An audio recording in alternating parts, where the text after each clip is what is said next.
Charles Atlas, born Angelo Siciliano, October 30, 1892, December 24, 1972, was the developer of a bodybuilding method and its associated exercise program that was best known for a landmark advertising campaign featuring Atlas's name and likeness. It has been described as one of the longest-lasting and most memorable ad campaigns of all time.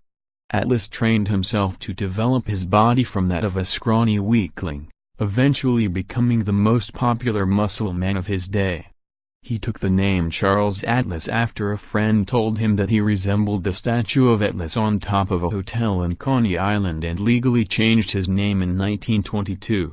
He marketed his first bodybuilding course with health and fitness writer Dr. Frederick Tilney in November 1922. Tilney wrote the original course Health and Strength by Charles Atlas, and the duo ran the company out of Tilney's home for the first 6 months. In 1929, Tilney sold his half of the business to advertising man Charles P. Roman and moved to Miami, Florida, where he operated a very successful health food business until his death in 1977. Charles Atlas Limited was founded in 1929 and, as of 2015, continues to market a fitness program for the 97-pound weakling, 44 kilograms. The company is now owned by Jeffrey C. Hogue. Angelo Siciliano was born in Acre, Calabria, Italy, in 1892. Angelino, as he was also called, moved to Brooklyn, New York at the age of 11 and eventually became a leather worker.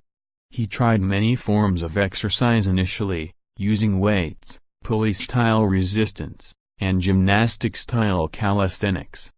Atlas claimed that they did not build his body. He was inspired by other fitness and health advocates who preceded him, including world-renowned strongman Eugene Sandow and Bernard McFadden, a major proponent of physical culture. He was too poor to join the local YMCA, so he watched how exercises were performed, then performed them at home. He attended the strongman shows at Coney Island, and would question the strongmen about their diets and exercise regimens after the show. He would read Physical Culture magazine for further information on health, strength, and physical development, and finally developed his own system of exercises which was later called dynamic tension, a phrase coined by Charles Roman. A bully kicked sand into Siciliano's face at a beach when he was a youth, according to the story that he always told. At this time in his life, also according to the story, he weighed only 97 pounds, 44 kilograms. However, an early Atlas brochure from 1924 showed a 1903 picture of a small, thin Angelo Siciliano dressed in clothes for the period, including traditional knickerbockers. In later editions of the brochure, Angelo's age was changed to 15.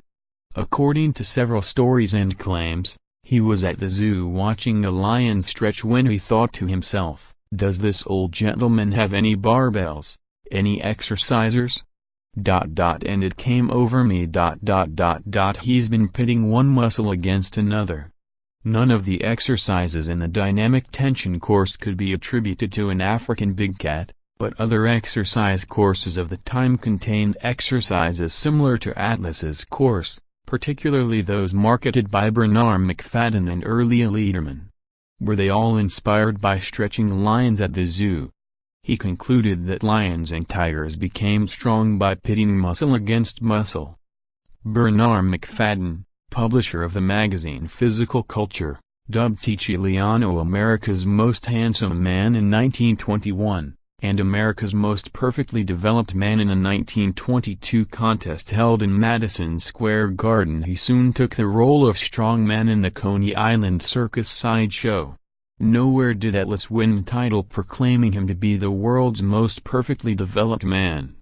In 1922, 30-year-old Siciliano officially changed his name to Charles Atlas, as it sounded much more American. He met Dr. Frederick Tilney, a British homeopathic physician and course writer who was employed as publisher Bernard Macfadden's Ideas Man. Atlas and Tilney met through Macfadden, who was using Atlas as a model for a short movie entitled The Road to Health. Atlas wrote a fitness course and then asked Tilney to edit it. Tilney agreed and Atlas went into business in 1922. Tilney himself had an extensive background in weight training.